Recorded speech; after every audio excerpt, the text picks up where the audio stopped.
के सुनो जब घरे जाई कबर में के रोवती रही पूछी हर जाई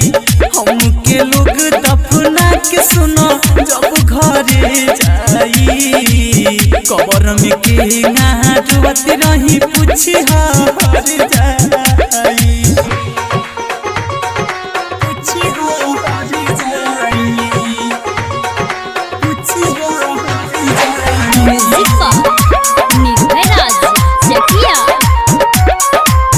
संध्या रिकॉर्डिंग स्टूडियो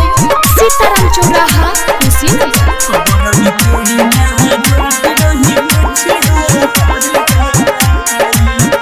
जब निकलल हमार सास हो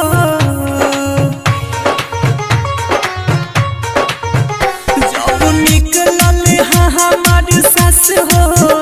रहे हमके विश्वास हो जन सुनबू तो देखे खाती जरूर अइबू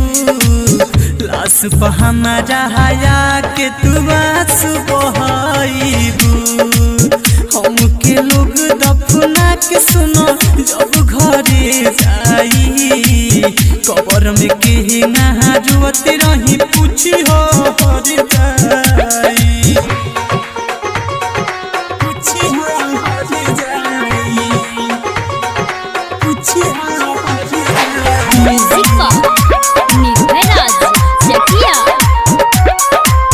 संध्या रिकॉर्डिंग स्टूडियो सीताराम चौराहा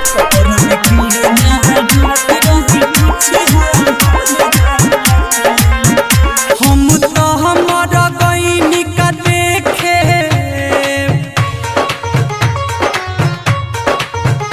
हम तो हमारा गईनी का देखे बाकी राइटर मुकेश याद रखे खुशबारू जन पाके आजाद दीवाना के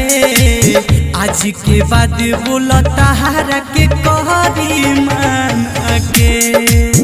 हमके लोग दफना के सुनो जब घरे जाई कबर में के रोवती रही पूछी हर जाई।